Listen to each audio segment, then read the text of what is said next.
Everyone who wishes to speak has had an opportunity. I will then close the public hearing. I will now open the public hearing. Would anyone like to speak on budget amendment number 6?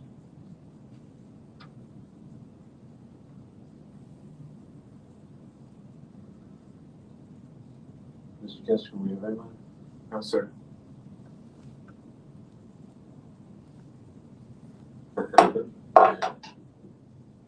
I guess, Jesse, that means there weren't any further questions. So, thank you very much for that, and we will be voting on that on 6/22. Brings us to item B, which is a consideration of a resolution endorsing an application by City of Staunton to the Virginia Department of Housing and Community Development for a Virginia Industrial Revitalization Fund grant to the Arcadia project. Mr. Blair. Thank you, Mayor Claffey. Mr. Bond will be handling this item, and I believe Ms. Wagner will be speaking as well. Welcome. Mr. Mayor, members of council, good evening. The purpose of tonight's request is for the submission of a grant application to secure funding in the amount of $1.5 million. The funds will be used to continue the efforts to redevelop the former Dixie Theater. The building, when completed, will house a theater for films, event, performance space, classrooms, and a cafe. To complete the building transformation, funds will be used to install new electrical service, HVAC and plumbing systems, and structural improvements. Total estimated cost of about $3 million. The grant submission requires a 1-to-1 match, which will be provided by these gracious folks. There is no commitment for funding required from the city, nor is it requested.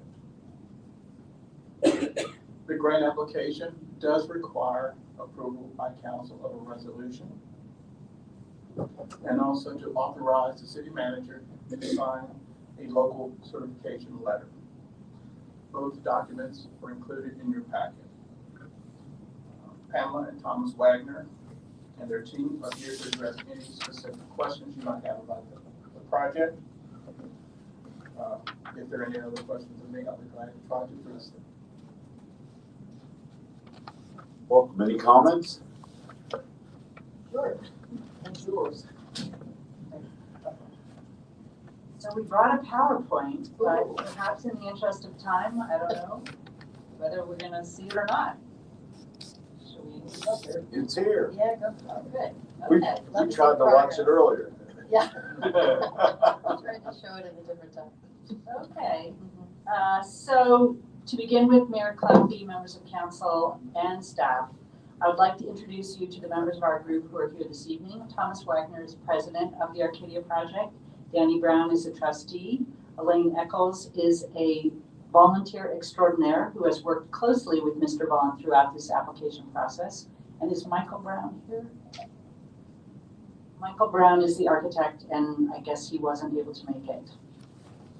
Next slide. Oh, I can do the slides. Here we go.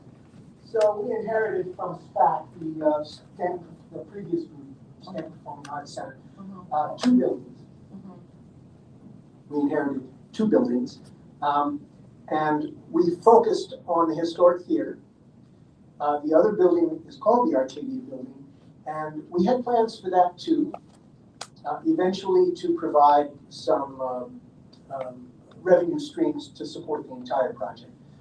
But we did a hard analysis of that, and the analysis came up that it would take probably 3 or 4 times the money that we needed to do this project, and 4 or 5 years to raise that money and a couple of years to do the building, and then it would be a decade before it would produce revenue. So we decided instead, doing our due diligence, to sell the building. Robert Miller and Associates bought that building yesterday. Yay. And the funds from that are in our account, and they go towards the matching funds that we need, as Mr. Vaughn spoke, to get this $1.5 million grant from the state.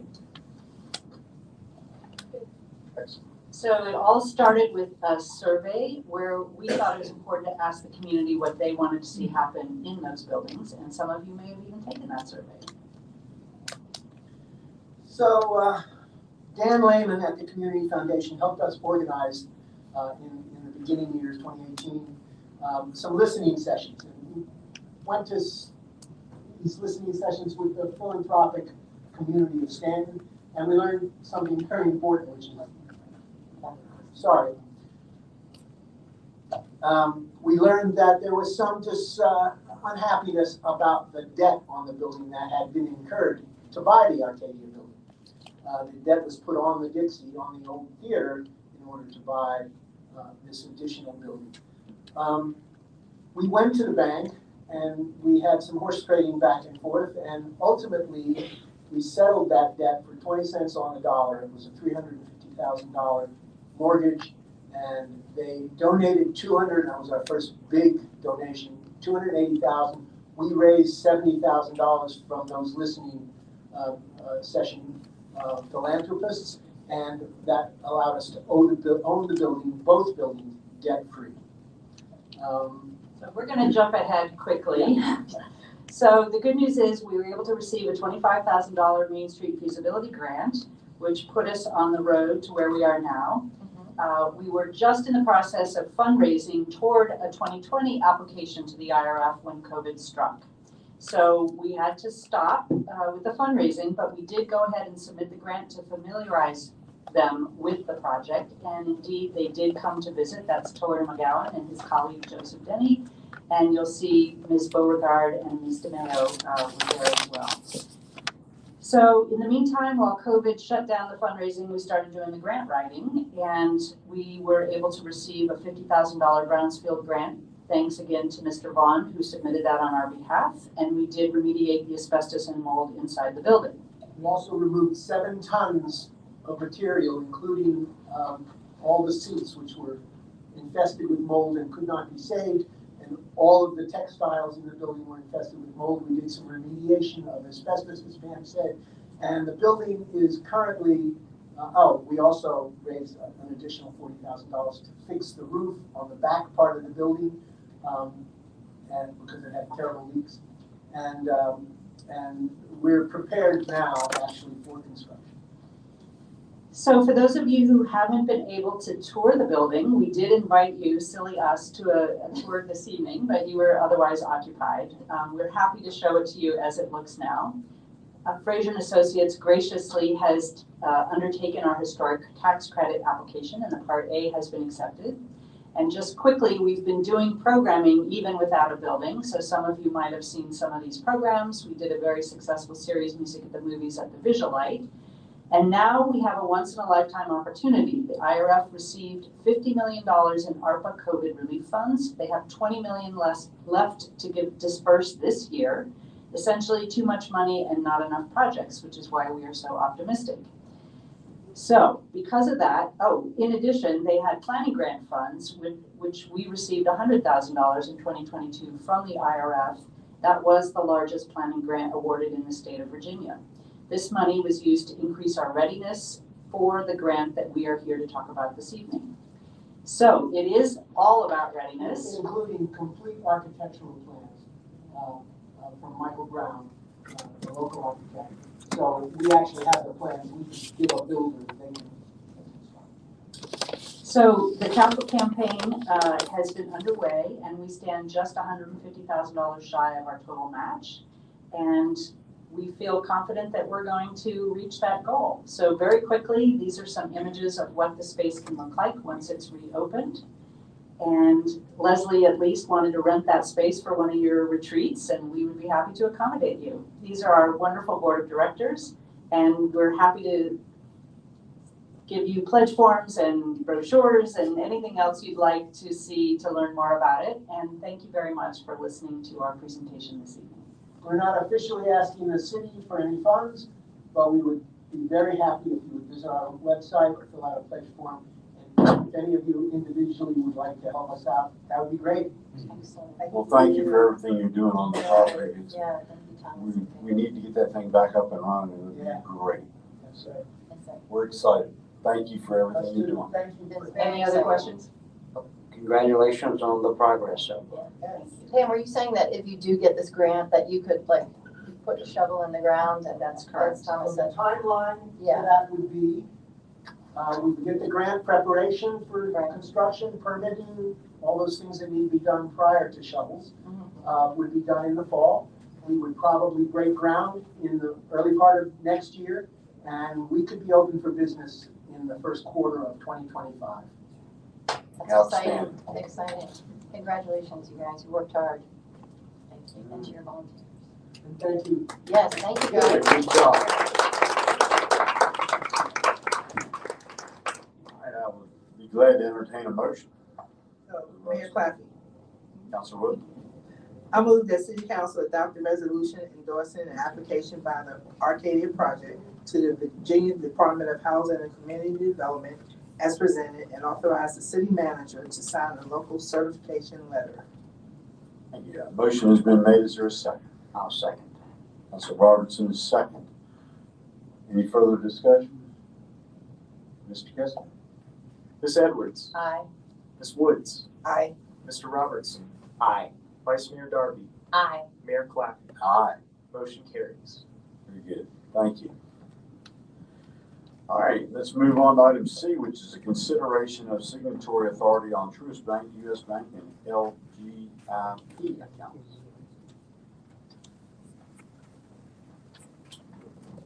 Thank you, Mayor Claffey. Again, the city's Chief Financial Officer, Jesse Moyers, will be presenting this item tonight.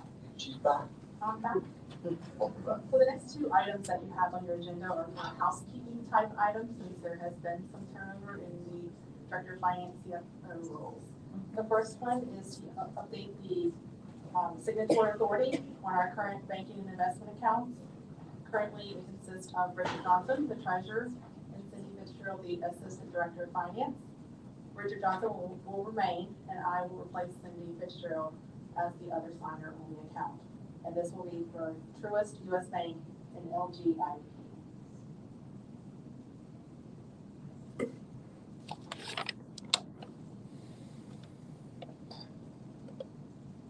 Mr. Mayor. I will entertain a motion. Mr. Mayor. Yes. I move that City Council adopt the authorized signer forms and authorize the Director of Finance, Chief Finance Officer to execute all documents with Truist Bank, US Bank, and LGIP for the cash management accounts. Thank you, Councilor Robertson. Motion, is there a second? I'll second. Councilor Edwards. Any further discussion? Mr. Kessler? Ms. Woods, Aye. Ms. Edwards, Aye. Mr. Robertson, Aye. Vice Mayor Darby, Aye. Mayor Claffey. Aye. Motion carries. Very good. Consideration of a resolution for cash management authorization. Again, I will turn the floor over to Ms. Moyers. This Well- agenda item deals with a resolution that was passed January 2011, where it named Gene Coleman specifically in the resolution. And as you know, we've had turnover in that position at least a couple times. So we wanted to update the resolution to not name a particular person, but to reference a position with the city. The proposed resolution, which was in your packet, removes the name, the staff name, and replaces it with a position instead. And it also removes specifically named banks, and therefore will apply to all current and future city cash management accounts. I can take any questions or. Thank you. Does anyone care to propose a motion? Mr. Mayor, I move to adopt the proposed resolution to authorize the Director of Finance as Chief Finance Officer to execute all documents and take other action to establish custodial bank and investment accounts as needed. Thank you. Motion has been made. Is there a second? Mayor Claffey, I'll second that. Vice Mayor Darby is seconded. Mr. Kessler? Ms. Woods, Aye. Mr. Robertson, Aye. Ms. Edwards, Aye. Vice Mayor Darby, Aye. Mayor Claffey. Aye. Motion carries. And finally, E is a consideration of a resolution authorizing the adoption of substantial amendments to the fiscal year 2019 and fiscal year 2020 annual action plans. Blair. Thank you, Mayor Claffey. Mr. Bond will be presenting this item. I don't have a PowerPoint, but Mr. Mayor, members of council, this amendment request is to redirect unused funds from one project to another to meet HUD's timeliness standards, which is due by August 2nd of this year. With council approval tonight, funds will be redirected from slow-moving projects that were approved in our FY 2019 and FY 2020 annual action plans to shovel-ready projects in Montgomery Hall Park. Funds totaling $70,000 will be used to upgrade playground equipment in the park. According to Chris Tuttle, the director of Parks and Rec, this project was already in progress. So hopefully we're able to use HUD funds instead of general funds from the city to do this project. Amendments in the 19 annual action plan, there are two. We would reduce Valley Supportive Housing allocation by $16,500. The funds are in excess of what they had planned to do, and at this point, the project will not be undertaken. The second item would be the cancellation of $25,000 from Habitat's A Street Aging in Place project. This project is just not ready to proceed at this time to meet timeliness, and we don't want to lose those funds. So we want to move to the playground equipment project. Even with that reduction, Habitat still has $397,000 in HUD funding for their project, which hopefully they will get underway by this fall. And at some point in the future, we could request additional funding from HUD to add back to this project. From the 2020 annual action plan, the amendment would be to reallocate $28,500 from the West Beverly Street Sidewalk Improvement Project. This project is very close to being, I guess, published for construction, but just not there yet. Talking to the city engineer, maybe by September, October. So we need to make sure we don't lose that money. So we're going to, again, reallocate that for the playground equipment. Plans are to request that amount of money or maybe an additional amount in this upcoming FY 2023 annual action plan, which will be presented to you in July of this year, next month. During that same meeting, we will give you a full report on our efforts to meet the timeliness requirements by HUD. A resolution for recommending the substantial amendment is, of course, in your packet. This amendment was properly advertised May 30th, and HUD requires us to have a 30-day comment period. Are there any questions? Yes. Tell me about the A Street Aging in Place project as in relationship to the what we voted on last month, which was an A Street project also involving Habitat, correct? That is this project, a key component of it was to acquire the appropriate land area that they needed for their subdivision project. Right. Yeah. That was key.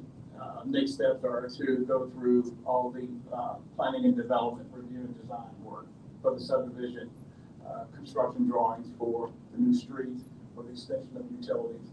That's what the HUD funds would be used for. But the first part was getting enough land area to make this project work. And that was, I guess, the dedication of land, or the sale of the land from the city to The city gives donation. a donation. Yeah. But, and Mr. Bond, you did say that the 25,000 could be requested again if the project moves forward. Yes, But it's all the one big project. it's all one big project, and we started in 2019 trying to fund HUD's, Habitat program. And then, of course, that was our first year of the entitlement program. The next year we had COVID. So 2 cycles of COVID funding, and we just got behind. the 8 ball trying to move forward this project. And Habitat was moving from doing one-off projects to doing subdivisions. This is the first time they've moved in this direction. And I think it's a learning curve for them as well. But they're not going to lose any money for this project. We'll just request it at a future funding cycle. Is it possible to request it next year? I mean, so we can, Well, will it be timeliness enough for that, if you say? Yeah, I don't want to give them more money until they're really ready. They have $397,000. And so even if they started next year with actual construction, there's enough money for them to get started, and we could come back and request additional funding at a future funding cycle. Got a question. On the West Early Street sidewalk improvements project, what slowed that down? Why are we not where we need to be? Again, first time entitlement, we received the funding. That was a project that the prior Public Works Director thought it was a good project to do. 2019, COVID hit.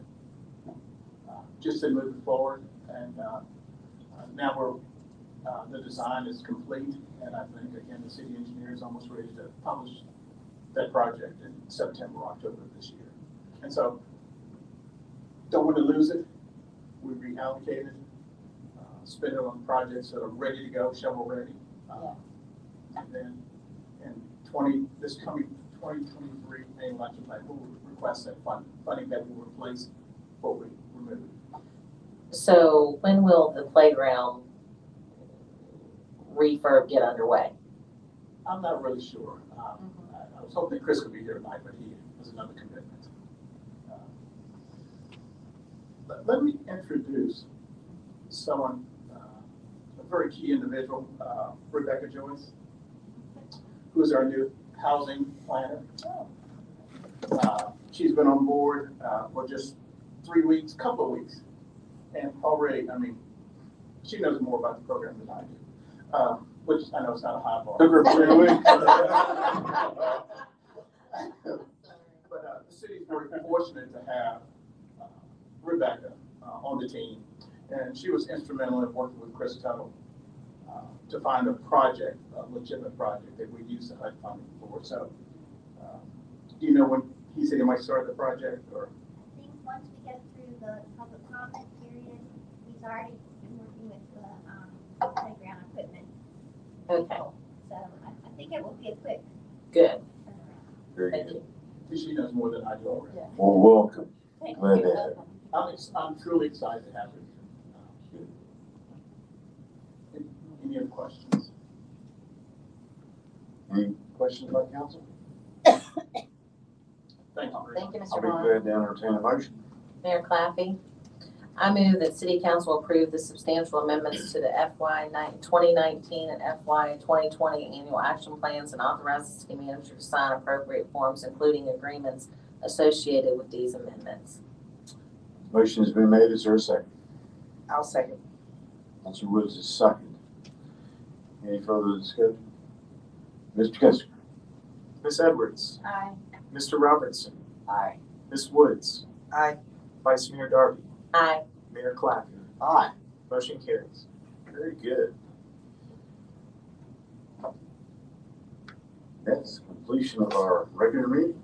So let us go to matters from the city manager, Mr. Blair. Thank you, Mayor Claffey. Pinch hitting, but want to wish Ms. Beauregard and Ms. Kaufman a good conference and hope they learn a lot and enjoy themselves. A few matters tonight. First, the recycling center will be moving from Gypsy Hill Park to the Public Works Yard on Craigmont Road. To give the public some hours and dates, recycling center will close at 1 p.m. on June 30th, and it will reopen at the Public Works Yard at 9 a.m. on July the 3rd. Second announcement would be to let the public be aware that city offices and city services will not be provided for the most part on June the 19th in observance of the Juneteenth holiday. Just a few highlights for the public. Shop and dine out in downtown will be extended through Tuesday, as June 19th will be on a Monday. Refuse collection, residential trash scheduled for pickup on that Monday will be collected on Wednesday. Recycling center will be closed June 19th. The library will be closed, but it is important the outdoor book drop is still open for returns. Parks and Rec, just to let the public know, summer camps will be closed that day. However, both pools at Montgomery Hall Park and Gypsy Hill Park will be open regular hours. One final announcement. Earlier this week, there was a notice provided that there would be a special meeting of the City Council on Monday to tour a solar facility in Louisa, Virginia. Staff was informed today that the public would not be permitted to join those tours of the facility. Therefore, Mr. Kesker, the city clerk, has sent out a meeting cancellation notice because the Freedom of Information Act does require that if more than 2 city councilors convene at a time and that they are discussing public business, that it becomes a meeting and the public has to be permitted. And since the public would not be permitted to attend this tour, the meeting has been canceled. City councilors are still free and may visit the site. Either one or 2 at a time may visit the site, but they may not, more than 2, gather at the site to discuss public business. And again, that is why that meeting has now been canceled, since the public would not be permitted to attend the tours. Well, thank you for filling in tonight. You did a very quick job of looking. It's 5:08. We're going to have to remind Ms. Beauregard of your efficiency. And that brings us to matters from the public. This part of City Council's agenda is entitled Matters from the Public. It is a time the council sets aside to hear from citizens and others about a wide variety of subjects. A copy of the Staunton City Council's Matters from the Public rules are available in paper form at the clerk's desk. You are asked to familiarize yourself with those rules before commenting. Please come to the podium or begin your call, identify yourself, and complete your remarks within 5 minutes. At this point, we open Matters from the Public. Would anyone like to speak tonight?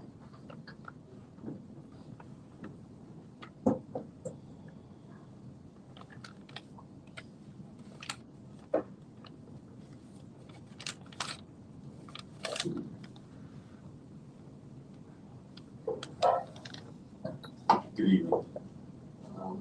Dr. Mary Miller, 71 Albemarle Avenue. We in Staunton have a choice to make. It is up to us. Shall we choose solar energy? 21 years ago, I was adopted into the Shenandoah family, Wolf Clan, Oneida Nation, of the Haudenosaunee Confederacy. They call themselves people of the Longhouse. White people call them Iroquois. We are taught to listen to our elders, learn, and be responsible. Lauren Langs, 93 years old, Wolf Clan, Onondaga and world leader of peace who teaches. The earth is our mother. She gives everything we need for life. Imagine a living pine tree clinging to a cliff, getting all it needs for life from the earth. We are like that pine tree. Our Mother Earth provides, but time is running out. We have little time to make changes in order to survive. The economy of nations will be broken by national disasters. We see more disasters every year. Hurricanes, snow melt, coastlines washing into the seas, wildfires, drought, flooding, on and on. The haze today brings this reality to Staunton, Virginia. We must allow the laws of nature and stop the destruction we are creating. We can't keep doing what we are doing. Business as usual is over. We will not survive by unrestrained economic developments. We must join forces, unify, be of one mind, and plan for the future. We are here for a very short time. We must plan for the future 7 generations. In 1950, there were 2.5 billion people on Earth. Today, there are 8 billion. Population growth at this rate is not sustainable. Imagine how tiny the Earth appears from space, and imagine how tiny we are, and what a short time we live here. We must change our thinking if humans are to survive. We must stop competing and start cooperating. Many believe the Bill of Rights is about their individual rights, but it's about the rights of all people. It is about responsibility. We must think together as one mind. We are in crisis. We do not have time for self-interest. We must renew our relationship with nature. Our well-being is dependent on the health of the earth. Today, we have the opportunity to choose solar, a renewable, non-polluting energy resource. Burn fossil fuels release carbon dioxide into the atmosphere, trapping heat around the earth. We must stop further destruction to the home on which human life is dependent. We have qualified engineering and technical resources for solar energy in Staunton. This organization is known by many of our own community members to be reputable. We can choose solar for human survival. It's up to us. We are responsible. Time is running out. We must make the wise choice for our grandchildren 7 generations forward. Thank you.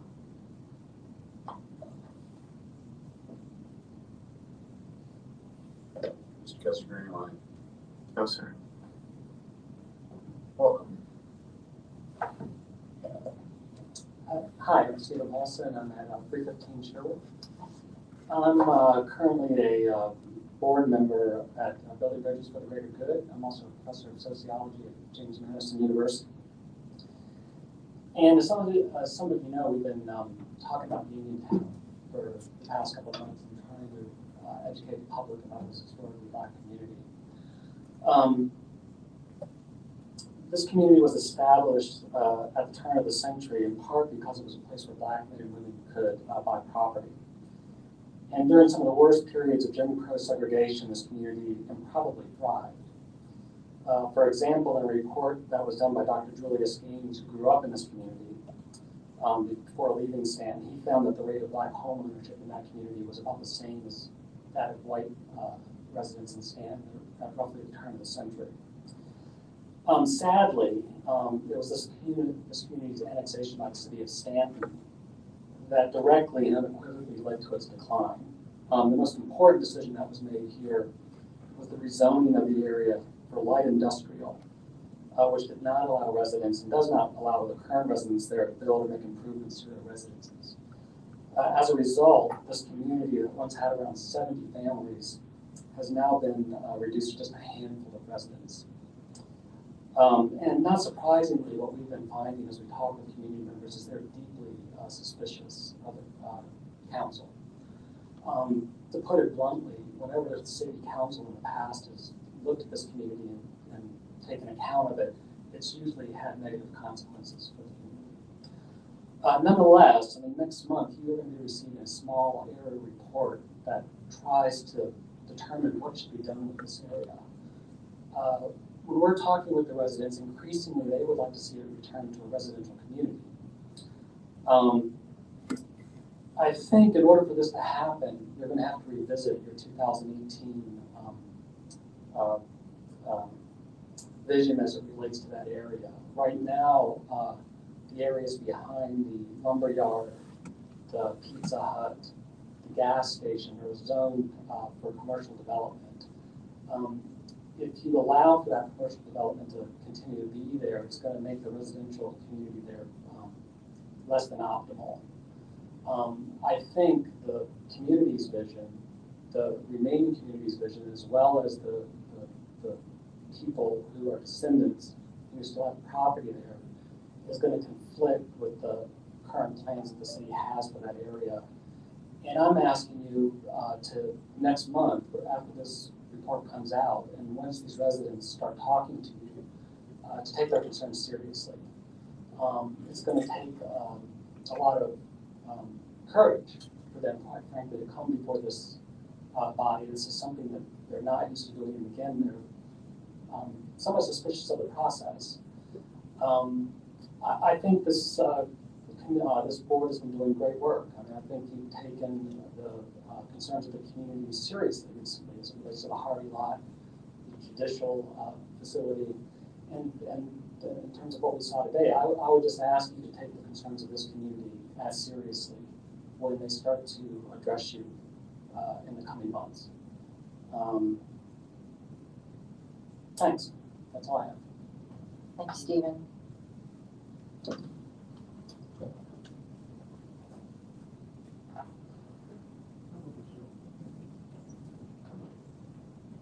My name is Barbara Lee, and I live at 904 Rockaway Street, Staunton, Virginia, and I have two very important items on my list.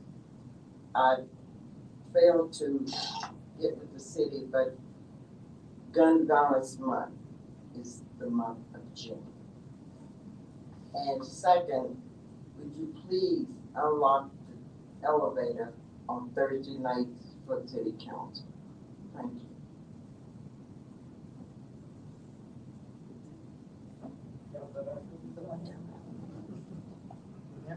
Barbara, do you mean the one downstairs? Yeah. Okay, got it. Would you come in for the police station and We keep interrupting.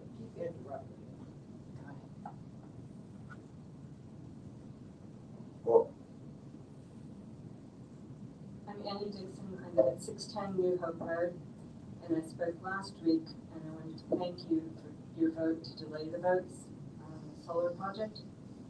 Unfortunately, there was a vote taken on the first of the three requests from the applicant without a public hearing that night, and that passed.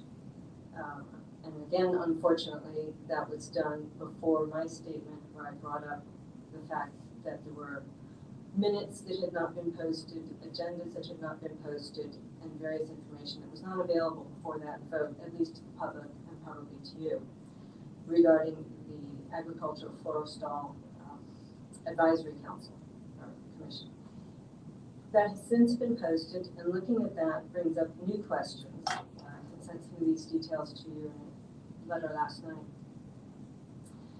But the crux of it is that looking at some of the addresses of the committee members who were present for both meetings, it turns out that the 3-2 vote that started this recommendation to both the Planning Commission and this council came down to two Staunton residents who live in the same block of Sherwood Avenue and a city employee who evidently lives in Crozet.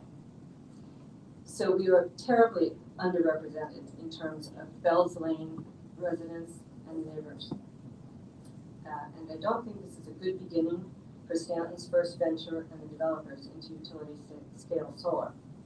Possible all these irregularities were oversights and probably the result of a rush, because there seems to be a big rush on getting this project through. But I'm here to ask that you I'm again requesting that City Council rescind that vote to remove the agricultural forestal overlay zoning from the parcel at 801 Commerce Road. And I hope one of you will make a motion for reconsideration of that vote based on the fact that this new information was unavailable to the public and probably to you. So I'm looking to ask that you reconsider this and that we can back up and begin the process with that committee, with the right number of people, with the right number of qualifications, and that the process be transparent, inclusive, and proper.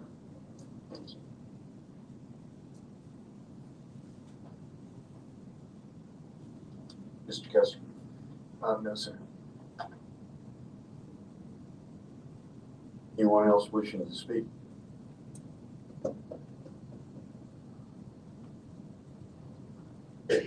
Randy, 342 Sherwood Avenue.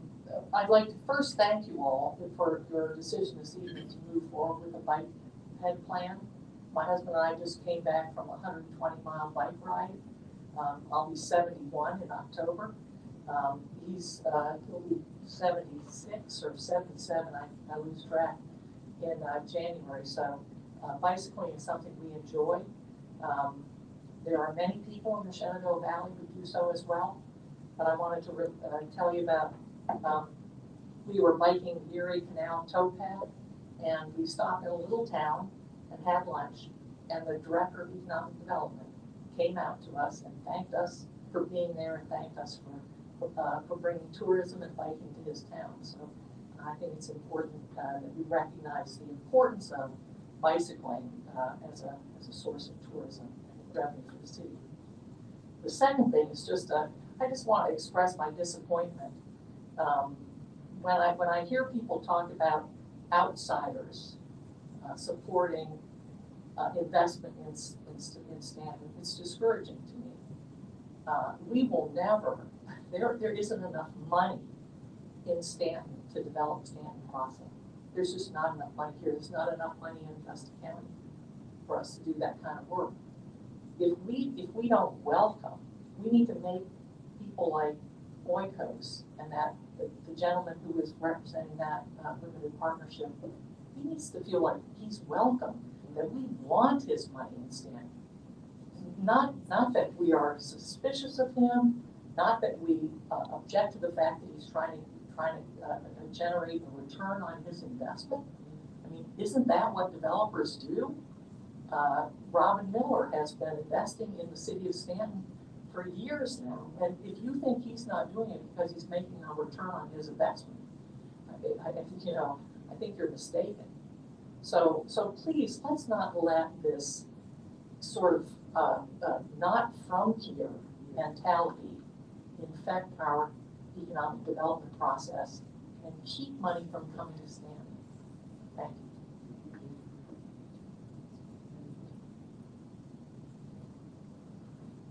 Kessler. No, sir. Anyone else wish to speak? Therefore, I believe it's time. Meeting adjourned. Thank y'all for coming out tonight. Is it?